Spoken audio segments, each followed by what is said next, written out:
Good morning mga kababayan, mga idol. So ayan, panibagong vlog.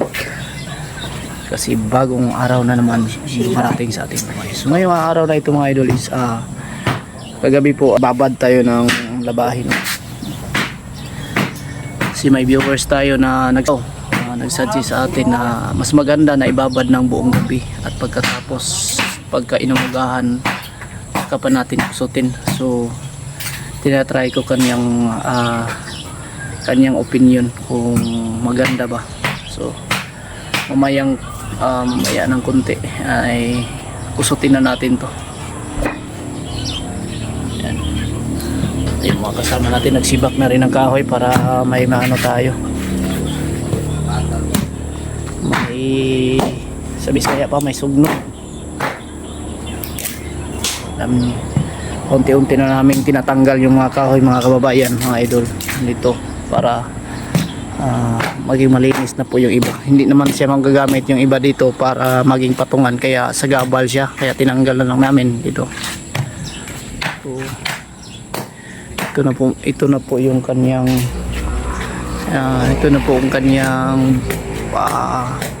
asintada, hanggang dyan lang po siya mga ka-idol.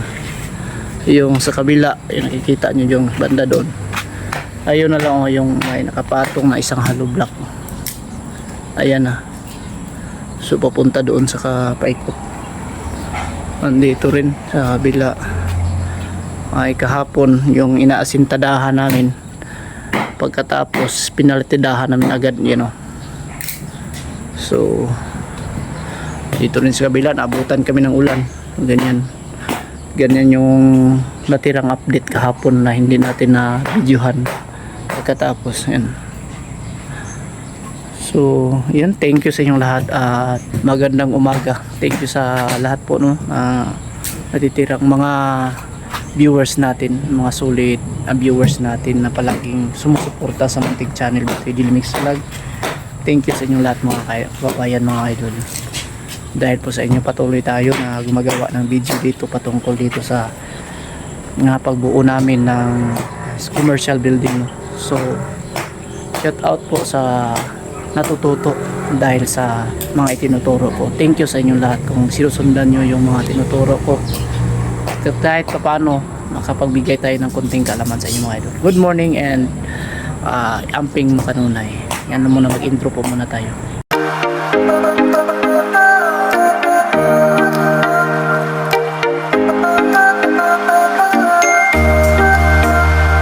Kabuknoy. Good morning sa inyong lahat at mag-umpisa na po tayo dito sa loob ng mga palitada. Ito po yung area namin ngayon na papalitadahan. So sawa na kami dyan sa labas, sobrang init kasi hindi pa dumarating yung bubong namin. Kaya habang hindi pa dumarating, yan, dito kami sa loob para at least naman malamigan yung aming katawan. Sobrang init na kasi. Yan dito. Standard lang yung kapal sa finishing namin mga ka-idol, you know. Ano lang yan, mga 2 cm. Ayan, 1.5 cm standard lang tayo kasi para hindi maraming simento yung maubos. So ganyan. At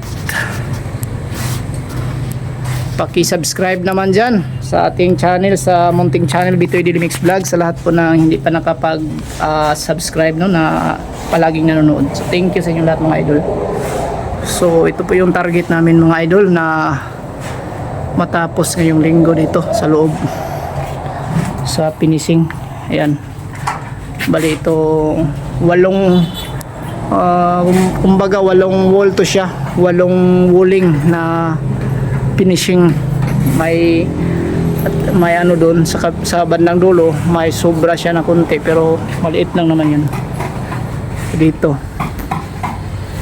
kahapon din ang ginagawa namin dito. So yung mga kasama natin dito ay nagmix na ng simento, yan o. So ganoon pa rin yung ratio natin, 2:1 yung ratio natin sa finishing mga idol, kasi masyadong iba kasi yung buhangin dito. Yan. So abang-abang kayo at sa gustong matuto dyan, just comment down below para at least makapagbigay tayo ng idea sa gustong magtanong, no?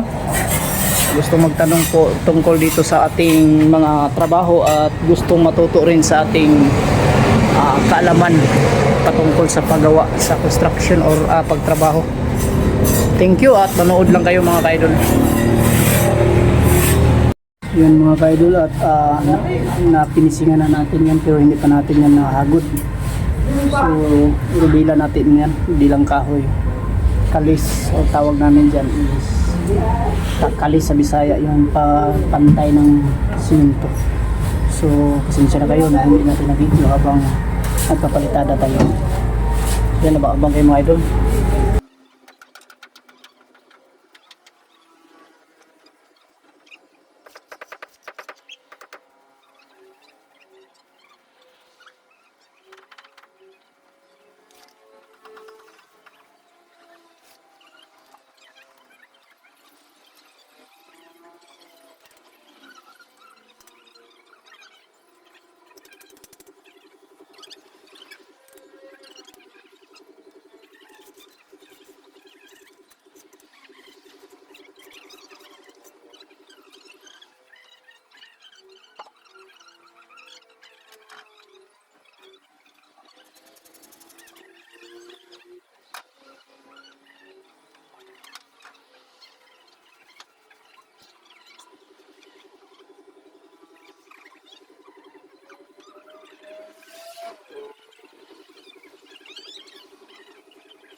Yun, kunting update tayo dito sa ilalim. Ayan, yung kasama natin dito sa taas. So, kanyang-kanyang pwesto kami. So, ayan. Yan si... Tawagin niya si Tukloy. Tukloy tawag yan yung nag-plaster. Tukloy! Paano mo ginagawa yan? Tukloy. Ito, natapos na namin dito mga idol. Atras tayo para makita nyo yung mabuti. Yan. Dito na side kanina yung pinalitada namin na wall. Tapos na. So, lilipat naman kami dyan sa kabila. Ayan. Ayan.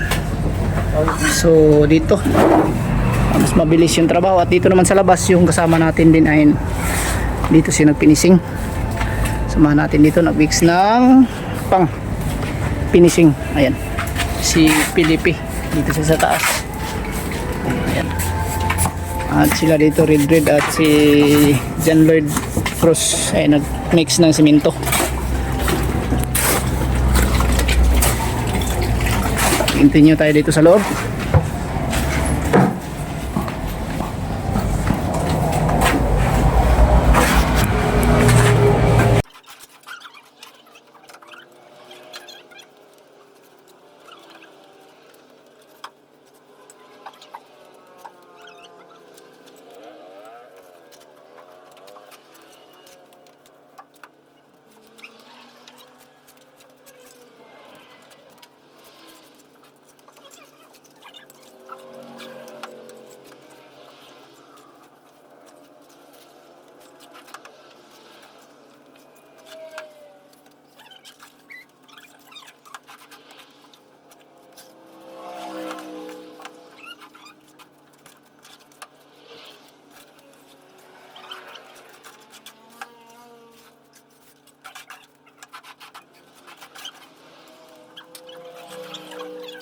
Idol, magandang hapon at ayan.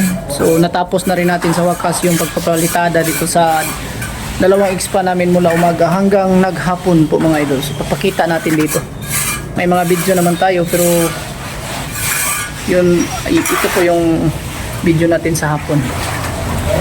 Ayan.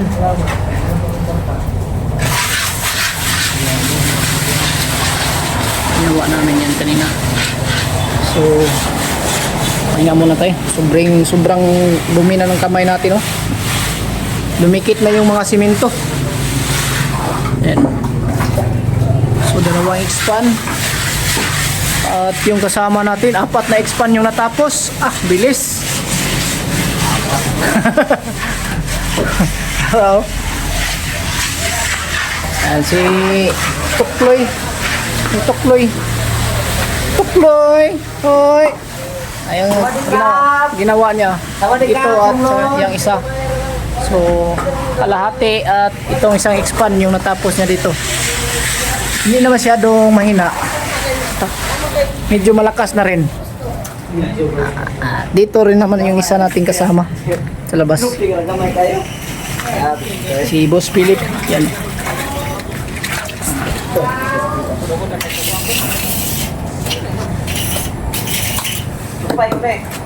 Ayan. Yung ginawa dito at lapit nang natapos dito. Yung bintana na lang banda dyan at yung paggawa dito ng CR, no? Gawaan natin ng CR dito mga idol. So may nakaano na, may nakalagay na dito na kinunan natin ng simento, plastering na simento dito para yan po ang dito po ipapasok yung hollow block natin ng D4. So ganyan mga idol, kung magpinising tayo ng ganyan, dapat kunan talaga natin dito para lumubog dito po yung hollow block or makabuhos tayo dito sa gilid para mas matibay siya at hindi dito makikita kung may crack siya. Hindi siya mag-crack kasi may buhos pa at may pukit pa dito, no? So ganyan yung preparasyon natin. Sana po makapagbigay tayo ng idea sa gustong matuto dito at sa mga hindi pa po nakakaalam. Yan po yung mga advice at idea natin na pwedeng maituro sa iba. So ganyan. Tapos yung banda dito sa may CR, hindi po masyadong pinakinis natin kasi hindi na po kumapit yung mga tiles dito. Tulad nito, hindi siya makinis. Ito po yung maganda. Yan po yung maganda sa paglalagay ng tiles ito mga idol, na hindi siya makinis para kumapit yung tiles, no? So ganun po yung mga idea or advice natin na pwedeng ituro sa inyo dyan.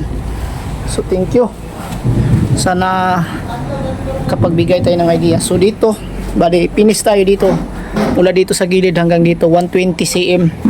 Pagdating dito naman galing din sa dulo, dyan sa dulo papunta dito is 200, no? Nasa 200 cm siya. So okay na po yung laki ng CR yan.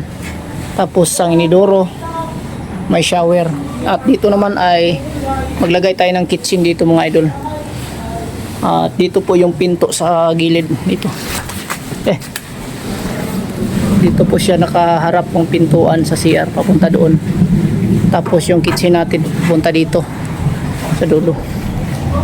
So yan.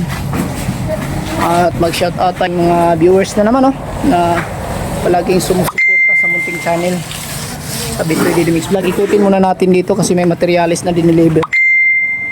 Idol, bago lang po humupa yung ulan, napakalakas, may dalang hangin.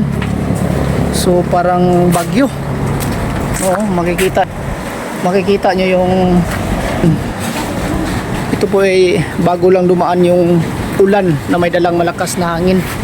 So araw-araw po dito may ganito nangyayari. Kadalasan siya mga 3 o'clock po nagsimula yung ulan na may dalang hangin dito. So yan, may dineliver tayong ano dito kanina, buhangin. Ito po ay nagkakahalaga yung 15 kubiko yan mga idol, 15 cubic po yan, nagkakahalaga lang po yan ng 4,000. Sobrang mura po dito. Yan ang dineliver ng materialis kanina. Yan, ito na po yung harapan. So bali next week mga idol, makikita nyo dito ay malinis na to para tatanggalan na to ng mga kahoy sa loob, no? So ang maiwan dito, yan na lang yung dito sa harap kasi kulang pa yan ng groove. Yan makikita nyo, hindi pa siya nasagad dito sa baba, you know? So kailangan pa yan daanan ng grinder dyan, no? Kita natin. So kailangan pa yan madaanan ng grinder papunta sa baba para maganda siya tingnan. So ganyan mga idol, ang latest update natin. Mga idol, mag-shoutout po muna tayo sa lahat ng ating mga viewers, no, na palaging sumusuporta. So maulan na hapon dito mga idol, oh. Makikita nyo sa labas. So maulan po.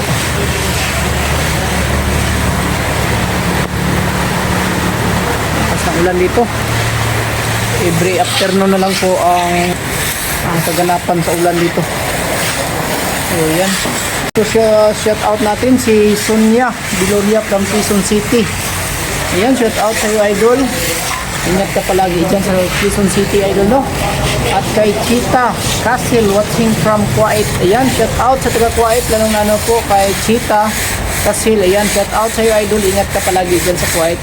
Kay Baslang Id Cesar watching from Binyan, Laguna. Ayan, shout out sa iyo idol. Ingat ka palagi dyan sa Binyan, Laguna, no? At kay Joy Bonifacio watching from Quezon City, Manila. Ayan, ingat kayo dyan palagi idol sa Quezon City. Joy Bonifacio, no? Ayan, thank you sa yung suporta. At kay Rita Tan watching from Taiwan. Ayan, shout out sa taga Taiwan, no? Kay Rita Tan, ingat ka palagi dyan idol sa Taiwan. At kay EG Matukan from Batangas. Ayan, shout out sa iyo idol, EG Matukan, ingat ka palagi dyan sa Batangas. At kay Jusdada Durabanti from Mandaluyong City. Ayan, shout out sa iyo Jusdada, no, sa Mandaluyong City. Ingat ka palagi dyan idol. At kay Lily Rose Coronado from Banga, South Cotabato. Yan, si idol ay every night po siya nanonood sa aking video po. Thank you sa yung support idol sa munting channel Bitoy Daily Mix Vlog. At Carmila Saragino sa Sagarino, Carmila Sagarino from Cebu City. Ayan, ingat kayo dyan sa Cebu, lalong lalo na po may bagyo dyan. At siguro dito pala yung sa Mindanao yung bagyo. Lindol pala yung dyan. Ingat kayo palagi dyan mga idol sa Cebu, no? Sana po ay ligtas po kayo sa mga trahedya dyan at wala po masamang nangyayari sa inyo. So thank you. Ingat kayo palagi dyan sa Cebu. Ayan. At kay Oliver Panilag. Ayan, shout out kay Oliver Panilag from Suha, Saksa, Davao City. Ayan, shout out sa taga Saksa, Davao City. Kay Oliver Panilag, no? Shout out sa iyo, idol. Ingat ka palagi dyan sa Saksa. At kay Melinda Puras from Cagayan de Oro. Ayan, at shout out na rin natin ang ating idol na palaging nanonood, no? Si Florencio. Si Florencio and Ana Adriano of Malolo City, Bulacan. So thank you sa inyo, idol, at ingat kayo palagi dyan sa Malolo City, no? Bulacan, kay Florencio at Ana Adriano. So ingat kayo palagi dyan sa Malolos, idol, at good evening, no? Thank you sa inyong suporta. At kay Chief Maria, sa ating nag-iisang sponsor sa aking anak. So thank you sa iyo, Chief Maria, sa lahat po ng mga silent viewers natin. Thank you rin sa inyong lahat sa patuloy na pagsuporta, no, sa Bitoy Dynamics Vlog. Pasensya na po kayo kasi yung video natin dito ay paulit-ulit lang. Pasensya niyo muna, idol, pero nagpapasalamat ako dahil marami pa rin ang nagtangkilik at nanood sa ating mga video. So thank you sa inyong suporta. Pati na rin po sa PB team na sinusuportahan yung mga idol. Maraming salamat po sa inyong kabaitan. Utang na loob namin po yung mga suporta niyo sa amin. Sana po ay hindi kayo magbago. Patuloy po yung kabaitan nyo na ibinigay sa amin, mga idol. So ang maitulong lang namin sa inyo, mga idol, yung naituro namin patungkol dito sa construction at ang yung kabutihang puso din namin na palaging nagpapasalamat sa inyo. Thank you sa inyong kabaitan at magandang hapon. Yan lang po muna ang vlog natin sa araw na ito. God bless us all and bye bye.